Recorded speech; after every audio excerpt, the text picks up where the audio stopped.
Welcome to Community Chats, bringing you stories and insights from the heart of Community Living Toronto, a non-profit organization that proudly supports people with intellectual disabilities and their families. We will focus on stories of belonging and inclusion and topics of interest from communities across Ontario and the world. From uplifting moments to breaking barriers, from innovative policies to ideas from leading thinkers, we continue to advocate for inclusive communities and support the rights and choices of people with an intellectual disability. Hello, everyone. This is Brad Saunders, CEO of Community Living Toronto, and welcome to our Community Chats podcast. These podcasts are our opportunity to share, learn, and understand each other better. We release a new one on the 15th and the 30th of each month, so please listen, like, and give us your feedback. Community Chats is one of the ways we stay connected, and we really do value your feedback. Michael Braithwaite is an innovator. As CEO of Blue Door, he has grown the organization to address the needs of people who are homeless and in need of better and adequate housing. He's created a dynamic social enterprise that addresses employment, skills training, as well as the financial needs of individuals that they're involved with. In our conversation, we cover a variety of topics, and he gives great insight into the significant challenges we are facing in housing, in homelessness, mental health and addictions, and how we as individuals can help each other, among other things. I now bring you Michael Braithwaite. All right, Michael, thank you for joining us today. I'm really pleased that you've taken some time out of your schedule to talk about one of the more challenging and increasingly pervasive present issues that we're facing, not only in Ontario and in our larger cities, but across the whole province and really indeed around the world. Homelessness, homes, and the affordability of homes has become an issue, and we're certainly seeing the downstream effects of that on people that are living quite vulnerably, sleeping rough, and having challenging times. So, really looking forward to a good conversation. Michael, as I said, is the CEO at Blue Door. Do a tremendous amount of great work outside of the city of Toronto in a number of different areas. But I'm going to start off by, Michael, just asking you maybe tell us a little bit about yourself and how you got involved in this work, and then a little bit about Blue Door. Thanks so much, Brad. Thanks for having me on. And I love to talk about this because I think the more aware people are, the more likely they are to take action. So I've been in the housing and homelessness sector for about 14 years now. Started in 2010. Before that, many years with the YMCA, always in the social services end of things. I think I was about 11. I always say I was voluntold by my mother. I was going to sit around all summer, and I was going to volunteer at the YMCA, and I thought she was crazy. Like, why would anyone do anything for free? The best thing she's ever done for me, right? I ended up spending years there, learned a lot, wonderful place. My last stop was in Hamilton downtown, very tough area, still is. Lots of people experiencing homelessness, and we had a men's residence, and it was kind of odd. It was never meant to be what it became. So it was independent living, but the cheapest independent living in Hamilton, so people could afford it. With Ontario Works, ODSP, it was always full, 174 dudes living together. Never a good idea in any circumstance. But this was without any services, right? It was just independent living. So a lot of people, unfortunately, with addiction and mental health challenges and no services attached. So you can imagine probably many with brain injuries, developmental disabilities that weren't getting supports. So it was messy. So I saw that. And when the opportunity, I just, to actually be a part of a solution to something like homelessness and to help with that came around. And my wife is still in the sector, had been before me, said, this is something I think you could be really passionate about. And I'm been very fortunate to do that at 360 Kids, Raising the Roof, and now Blue Door for the past 5 years or so. Great. So Blue Door, you're located in New York region and beyond. Tell us a little bit about the organization. Yeah, so Blue Door's been around for 42 years. Primarily started as just emergency housing or emergency shelters, people know it as, and it does much more now. We primarily were in York for many years, and now are in Durham doing some housing, and our social enterprise, our construction social enterprise in Durham, and as well our social enterprise in partnership with Humber College. We do that in Peel. And so partially because too, I mean, we set these like imaginary boundaries thinking that, this person will never cross there to get, and people go where the services are, right? So often they'll go into Toronto or Peel or Durham, or we'll work together. So we really work and we work with partners to address those needs. There was I live in Halton, and the joke in Halton was always or not just Halton but other cities outside of Toronto, we would address the homelessness issue when we came across it by buying people a bus ticket to Toronto, but that seems to have changed in the last number of years. So homelessness um, has changed a lot over the decades, and we certainly seem to be experiencing a crisis right now across the country. Can you talk about the state of homelessness right now, how you see it and what you're seeing on the ground? Yeah, for sure, Brad. I think so. If you look back, to when homelessness has always been around in some shape or form, but never to this extent. And it really, started with bad policy changes in the early 90s, late 80s, conservative liberal governments, where they downloaded that to the provincial or municipal levels, and they got out of the housing game, social housing. So we were building thousands of units of social housing. We no longer were doing that. And you just see the numbers just start to skyrocket, right? And then, of course, add into that the drug crisis, wages not keeping up with the cost of living, cost of housing skyrocketing, right? So you have this kind of tsunami that has put us to where we are now, where, in Toronto, you have 10,000 shelter beds that are full every night. In York Region, everything's full. We're guessing around a couple thousand people. Now, a little different too. So in York Region, when you talk about homelessness and when you say, what does homelessness look like? Now, if you ask an adult crowd, usually they'll be like, oh, I don't want to say the wrong thing, right? Yeah. But I'll ask that to kids who have no filter, and they'll be like, oh, they're, dirty clothes or their long beard. And it's funny, I mean, because I've had the beard and older, so it's half the time they're describing me, right? Like but what they're describing is what they see maybe on a trip into Toronto, right? Where homelessness really doesn't have that look because, it's a person. And so in York Region, as I would guess what you were talking about in many rural areas, we believe it doesn't exist because we don't see it, right? It's not right in our face. It's not in the downtown core only. Right. I mean, you look at York, at Durham, they're massive geographic areas. So it's so spread out, right? And hidden, but it's definitely there. Now we see that where, there's extreme street homelessness where mental health and addictions and other pieces play a part. Right now, too, we see people that simply can't afford it. And you see that in your day to day that you might be receiving disability support that comes nowhere near the cost of a one bedroom apartment of over $2,000 a month, right? So all these things contributing.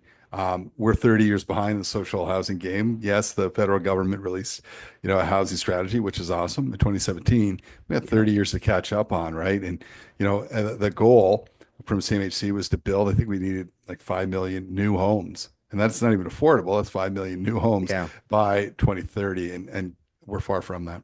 Well, just the lag time. Like we're involved in a large housing project and have several sort of ongoing at any given time. The amount of time lead time it takes to get housing off the ground, it's 8 to 10 years before you're into a place from the idea stage. Even if you own land, it can take quite a bit of time. So, to your point, it's not something that we're going to be able to address quickly. No, and nonprofits, like bravo to you and community living for actually seeing like this isn't someone else's problem or government's going to solve our problems, right? Like you and the team who've done extraordinarily innovative work because it's needed. You're like you actually took that, if it's going to be, it's up to me, to heart, and you have to. And I think more nonprofits need to do that where we're very risk adverse or we could point fingers, but we need to step up and actually do it. You're right. And it's a time crunch, right? If it takes that long, let's do it now. But nonprofits are sitting on a lot of land that we own. I mean, now in their defense, and we've just been through this, it's extremely hard to do because you're looking Yeah. at rezo just to, so usually to qualify for funding, you may have to spend $1 million. And then there's Yeah. no guarantee that won't be wasted because you can't raise the dollars, right? So for a nonprofit to say to their board, we need $1 million on what we think is a good idea. I mean, that's a pretty big leap of faith. And a board's job is to manage risk. You're asking them to take a pretty big leap. So many don't do it. So I think what has to happen is really we have to make it, and we'll see groups like the United Way now helping with that upfront developmental looking at things, making it a little more feasible and less risky for nonprofits like yours and mine to step up to actually be a bigger part of the solution. Yeah, it's great to see that ecosystem developing out. And for any nonprofits that are out there, the key starting point for us anyway was owning land. If you own land, that's you're maybe not half the way there, but you're a long way there. Next best is, finding partners that own land, right? Could be legions, it could be churches, it could be other groups that have got access to land. Makes all the difference. I wanted to go back a little bit and talk about sort of the segments of homelessness that you're seeing. So, and I know you've got your dog in the background that's looking for some treats. So don't worry. He's welcome to join in if he's got thoughts. In terms of what you're seeing in the sort of segments of homelessness, so you talked about the sort of stereotypical person living on the street, doesn't look is pretty disheveled, might be issues with addictions. And then there's a range from there up to people that might be couch surfing in a neighbor, staying with friends over time. Can you talk about those segments and maybe sort of where the issue of addictions, how prevalent that is in the people that you're working with or what you're seeing? Yeah, that's a very complex question. There's multiple You pieces to got three that. minutes, so you take your Yeah, time. okay. I mean, listen, street homelessness, we learned a lot of it is results from childhood trauma, right? That's not dealt with, right? And people we don't have services out there. They don't know even that they're triggered by trauma. So it's repetitive. Maybe they were sexually assaulted when they were younger, and those memories are coming back. And so we have to have trauma-based care. Um, so there's things like that. There's acquired brain injuries that Yeah. people had when they're smaller, whatever. I think 20% of people that are experiencing homelessness have acquired brain injury, many not knowing, right? So there's so many different things. And I remember in 2017, there's a national youth survey done on homelessness, and it was like a large number of youth under the age of 16 said they experienced homelessness due to family breakdown, right? So like families break down all the time. You could be going along and boom, divorce shatters the family, right? I was at an event today and a hockey player spoke, and this guy, he's like, look, I was like, he was drafted by an NHL team. His life looked pretty good. And then it didn't because he had a knee injury, and the doc handed him like a bunch of oxy, right? And he Wow. said it, right? So how many people, he's like, his doctor, I'm just a dumb hockey player. His words, not mine. He's like, well, who am I to, and all of us were like, oh, it's a doctor. Like, that's a professional telling me, like, why, who am I to ask or, question?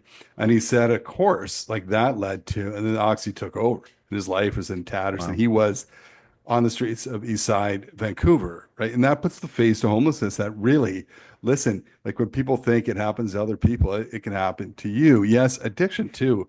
I was talking to motivational speaker Guy Felicella, who he's incredible. I mean, he died 6 times and was brought back. He Wow. said, what he says, people think, oh, you die. It's not after school special. Like he said, and part of the trouble is, well, yeah, we like our staff will do naloxone with people, and you think they're like, oh, man, you saved my life. It's not like that when you're dealing with addiction. Sometimes it's you ruined my high, or I wanted to die, or Right.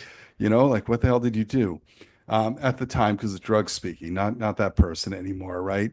Um, right. So what Guy told me too is like, look, we have all these pieces working separately. So you have treatment, and I get out of treatment, I'm like, awesome. Now I'm homeless. And so I go back to using, and then I go back to treatment, and then I go back to homeless. Like, unless you use housing and treatment together, as they've done recently, I think with 90 Done or 91 Dunn Street, the social medicine program that UHN, Fred Victor, and United Way have put out, right? Like, I think it's 50 beds and it's treatment and housing together and it's brilliant, right? But why is it taking this long with Yeah. doctors involved every day? Right. So it's the overlap of all those things. And think about it this way too. When we take adults, when I was with 360 Kids, and we would take adults and we put them on the street in the winter, just one night, right? And overnight, they would be and say, "All right, you got to survive. Well, here's a bus ticket, $2." They would be a mess because they didn't sleep, right? And so you think about when you're deprived of sleep for days after days after days, you might actually self-medicate because you're like, I can't take Yeah. this. The only thing, and this is what the hockey player that was speaking today was talking about too, is that he was saying that it's the only thing that made him feel good, right? So he chased that high. And so that's the only way of getting by. It's like when kids sleep in class and a teacher calls them out and shames them. That kid might have been walking around all night because it's scary at the dead of night. So they sleep in class when they're safe, right? So there's all these things that kind of overlap and make it tougher. And people have mentioned before too that listen, it's not just a housing piece; it's an income piece too, Brad. As you know, so the incomes now, or we have less housing now across Canada than we did in 2015, right? Affordable housing, Right. and we have our in I think it was 1995 when Mike Harris clawed back so welfare or Yeah. yeah, right. Ontario Works clawed it back and it's never recovered to what it was. And that's so imagine living on a 1995 wage in 2024, right? And this is what people are dealing with. So they're so far behind. Imagine receiving a $400 housing allowance when housing costs minimum Yeah. $2,000. Like the gap is massive. So we need, some income pieces to be in there. We need people to be hired at a living wage. Even you and I are partly responsible too, because, with our teams we're asking people to live in a city or places where they can afford to live where they work because that living wage is so low and support people not making a living wage, right? So we've got to get better as a sector at pushing harder to get those living wages up so we're not part of the problem. Yeah, you were gracious enough to host myself and a few colleagues on your podcast that I'd highly recommend called On the Way Home, available everywhere. Really informative stuff. I find myself going to that when I'm curious about something. So well done there. But we talked about the issue of developmental disability, intellectual handicap, and housing or homelessness.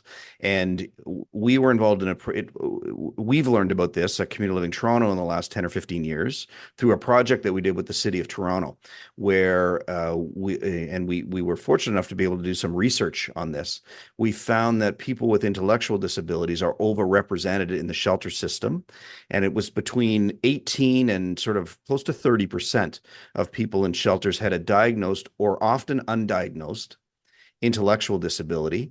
And the impact was that, again, because they might be eligible for ODSP, they can get a higher amount than they would otherwise on OW. I mean, But very easily victimized.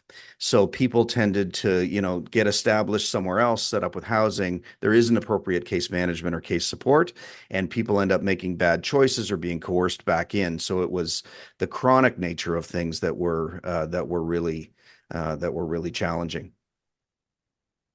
yeah, well, I mean, you just mentioned something there, right? It's not just about housing, folks. It's about housing with the right supports, and those supports look different for different populations, right? For youth, for people with physical disabilities, for people with intellectual disabilities, their supports have to be wrapped around them. It's also about, the name of your organization is community living, right? So it's not just about living, it's about building communities where people can thrive. And we've made those mistakes for years in our sector where we're like, all right, Brad, I found a place for you. You don't know the community, but like basically it's all I got. And we're going to put you in it. Now I'm going to pull you from this shelter where you've made friends and you build community and people will actually care about you. Now you're going to be alone in this place where you don't know one and have no Yeah. contacts.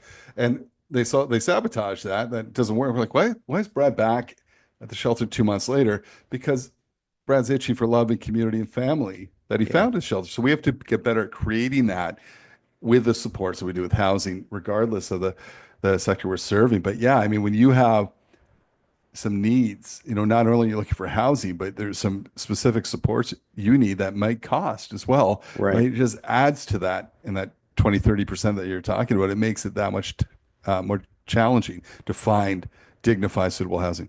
Yeah. The so because it's so prevalent, it's becoming a political issue as well.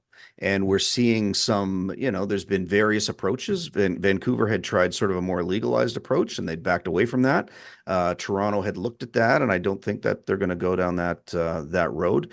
Um, there's in my mind, and maybe you can talk about your experience with how much of homelessness in that is related to a person's motivation. Our premier recently said that people should get off their butts and get to work, right? And he talked about if you have a disability, we'll take care of you. If you have a mental health issue, we'll support you until you're back on your feet. But the implication there that there's a motivation issue that people aren't sort of thriving. The other proposal that's come forward is this sort of forced treatment for people that are incarcerated or that are young people. Have any experience with that, or what your thoughts are on what might work? Because personally, I can see where it's coming from. People can be afraid to go out on the street. I live in a small town in Milton, outside of Toronto, and we've had homeless people sleeping on the benches in the parks, sleeping on streets, and we did not see that even a couple of years ago. So people are starting to get concerned, and I can see where the motivation is to do some drastic action. But you want to do stuff that's going to work. What are your thoughts?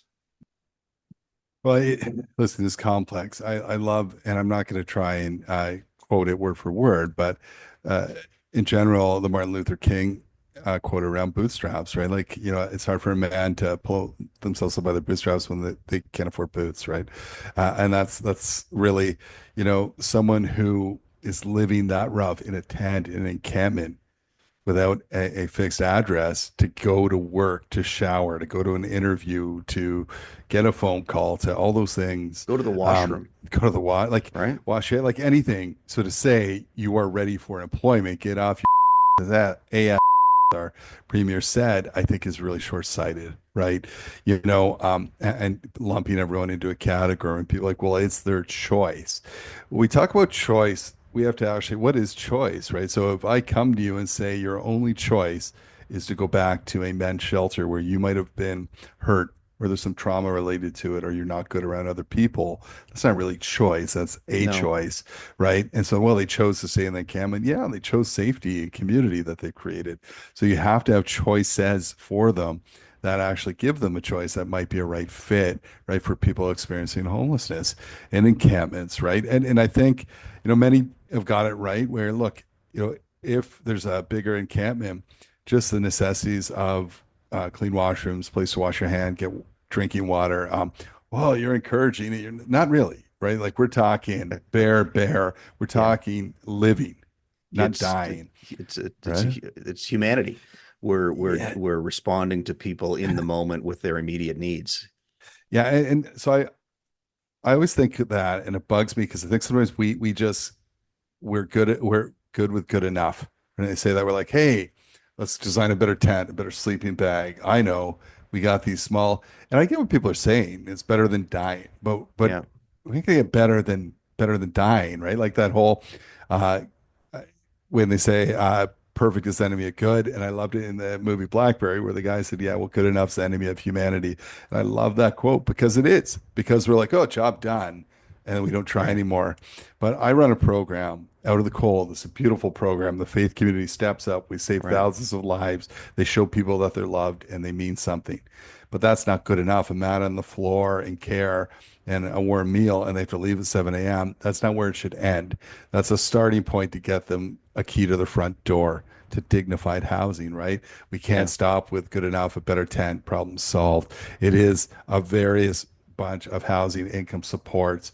And then you mentioned the treatment piece around, it's a tough piece around forced treatment, right? And I don't have the data to support it, but this is what I do know from friends or people that I've worked with that are dealing with addiction is that until you really want to do something about it, treatment is very difficult. It may not stick.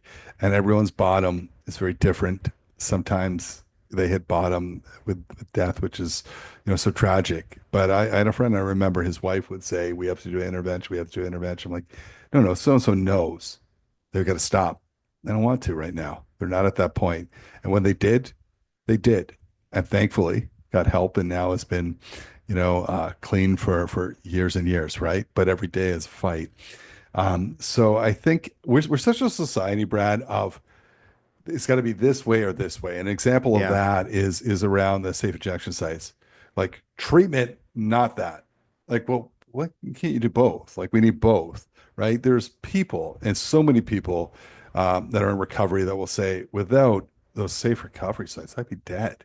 Like it saves lives. The data shows it. So, and I get that, maybe they shouldn't be in places that are that close to a school or it scares people. But I heard someone the other day who said, without it, basically, here's what's going to happen. They're going to go into the communities and use in spaces you don't want them because they Yeah. can't come to one site where they safely can do that. Right. So I think it's not either or which one's better. It's got to be a combo of both, right? Different things work for different people. Uh, I'm not sure where I land on forced treatment. I don't think. Um, it is the path forward because I just don't think if someone doesn't have that will to move and everyone's Yeah. at different stages, It's it may not stick. I'd agree with that. Very hard to force people to do something, even if they may know that it's right for them. People have got to choose to do it. It's a hard journey. You've got to be motivated to do it. So, see where that goes. But it's a challenge. You mentioned sort of the shelter system and how it can be uh, unsafe. It can be both things, right? You can have a community there and you can belong and you can have a group of friends and you want to stick close, but otherwise, other times they can be quite dangerous, right? We supported a fella once who talked about going in for a shower, left his clothes outside, sort of like the shower room and all that, came out from the shower, all his clothes and belongings were gone. So he's naked in a strange place, trying to find, and all his stuff that he's got is gone, right? So it's a difficult challenge for Yeah. sure. People, I remember, so I did a bit of a night out where I was doing, so I stayed in one of our out of the cold, Yeah, faith-based, and no one knew. And they had the space, so I wasn't taking the space from anyone. But I just wanted to, and so I'm on a mat in the ground, the TV's blasting. I'm like, how could these guys sleep with this movie? Like, and one of the workers said to me, he didn't say, "Hey, dummy," but he should have. He said, when you are sleeping on the street in freezing cold temperatures and the worst of the worst, you can sleep standing up, you can sleep, on a stairwell, you can sleep anywhere when you feel safe. And they right. felt safe, which was cool. But they also, Brad, slept with their shoes on because Yeah, people take your shoes and people, and again, it's not bad people. Listen, if you're desperate, yeah, if you don't have like, you don't know what it feels to, especially, sometimes with addiction, you're not dealing with that person anymore. You're not dealing with a rational, logical. You're dealing with an addiction that tells them, I need that next hit or I'm going to die. And you do anything you need to make that happen sometimes, right? So, emergency shelter workers across our country are incredible. They're lifesavers. yeah, They do all they can. But when people have some people have severe mental health or addictions challenges or diagnosed different challenges, yeah, they can react and be violent at times. I like to think that it is more the one-offs than every day. But if you've had that, and even things that trigger trauma, right? Like I remember a trauma specialist saying, I had a beard at the time. He's like, look, some people, their abuser had a beard. So walking into a shelter and seeing you, it's trigger. I'm not going to stay there. Like it's little things like that. right, right, And right. not That's many a of us good. do the trauma, informed counseling.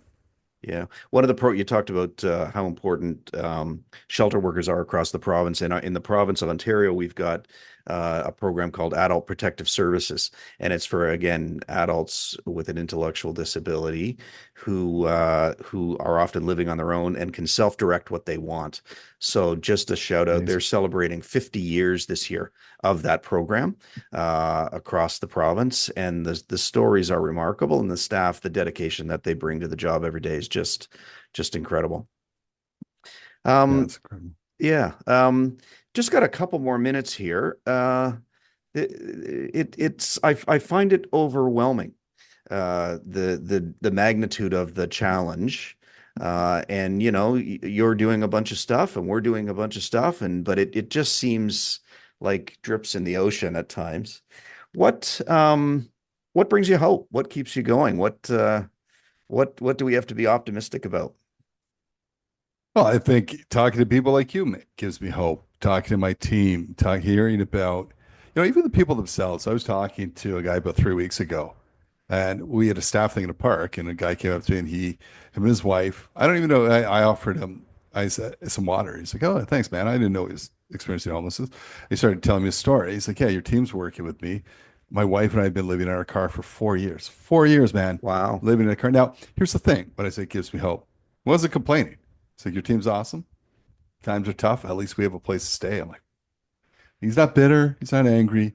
Things are going to change. He said, I can feel it. Like we're going to get a place soon. He hasn't given up hopes. Things like that give me hope. We have to start, very often in society, it's that show me the money. It's show me the proof of concept that this can be done and how you not only save lives, but save dollars. Housing people helps the economy. There's all the data to prove it. When Yeah, someone's yeah, yeah. housed and not in the hospital and not in this, shelters are expensive and incarcerated. Housing is the most affordable way to help people, and it's the most human way. It's a human right to help people, right? So there's people like yourselves and others who refuse to just say, oh well, this can't be done. You're being innovative and doing vertical communities and our podcast. That's what we do. We that is hopeful. It's a hopeful podcast saying these are huge challenges. Here's all these brilliant people around the world that are rising to this, Yeah. and it shows that we can do this and we will. It just takes political will and it takes community to care and say it's up to me, like you have, right? Yeah. That's really uh really you've given me some optimism there. I know one of the pieces around, maybe we can just end on sort of things that each person can do individually, like we're talking about ourselves as members of organizations and that, but we all encounter homelessness and people that are vulnerable on a regular basis. What advice do you have? I'll start with you. What advice do you have for people just in their daily stuff? Do you give money? Do you not give money? Do you share, like, do you talk? Do you not? How do you, what do you have a rule of thumb that you go by?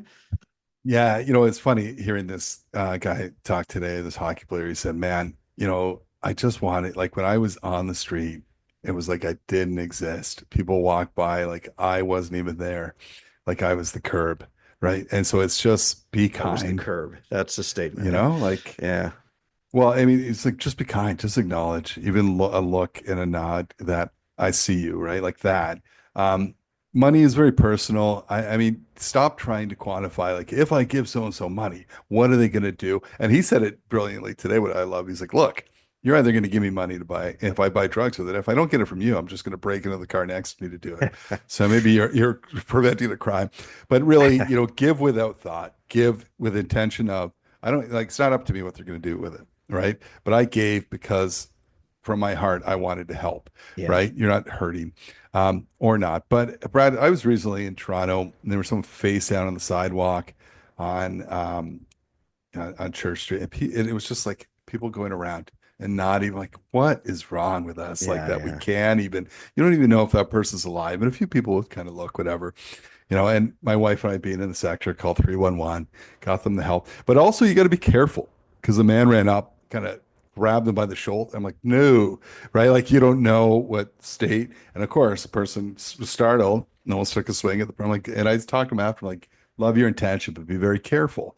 And if you can see someone's agitated or they may not be in the right headspace, maybe not engage in a conversation, but again, acknowledgement and kind of weigh the situation, Yeah. right? But start with being kind. And the other piece too is that every one of us has that, over the age of 18, has the right to vote, man. Exercise that. Voter turnout Yeah. is terrible. Make housing a priority. Make people living with disabilities a priority to get greater income, right? And fight for that. I mean, you have that voice, and we've seen housing become a major theme in all levels of government right now, but we have to continue to hold government accountable for making it better. Great advice. Nice way to end. Michael, thanks for taking some time today to share your thoughts. You guys do great work at Blue Door. I'm really inspired by the work that you do personally and that your organization does. Your coordinates, where can people find you or follow you on social media and that? What would you suggest? If you want to find out more about Blue Door, just go to bluedoor.ca. Blue Door is all over social media. Myself, I'm all over social media. Look for me on LinkedIn, Love to connect. And if I can help you in any way connect to others, love to be that. If you have an idea or you're doing some good work and you want others to know, or you need some help, come on the podcast, onthewayhome.ca. And lastly, just say, Brad, thank you to you and your team for all you're doing, for refusing just to say it's up to someone else and taking that on. It's incredible. And we're so grateful for all the work you and your team do. Thank you. Thanks for taking the time. If it's going to be, it's up to me. What a great way to view the challenges we are facing in our city and in our country. I've taken a lot of inspiration from Michael and was very appreciative that he took the time to talk with us today. Michael is very present on social media, and I encourage you to follow him on the different platforms that he's on. I'd also encourage you to listen to his podcast, On the Way Home, which is available on all the sort of popular sites that you get your podcasts on. Thank you for joining our Community Chats podcast. We release a new edition on the 15th and the 30th of each month, so please subscribe to keep up to date. Thanks for tuning in, and see you next time. Don't forget to join us next time as we unpack the power of community through collaborative initiatives and shared experiences. Available on Buzzsprout, Spotify, Audible, and YouTube. Follow us on social media at CL Toronto. Let's chat, share, and spread those good vibes together. We hope these discussions will inspire you and give new ideas to add your voice to our mission of making our communities and neighborhoods inclusive and welcoming.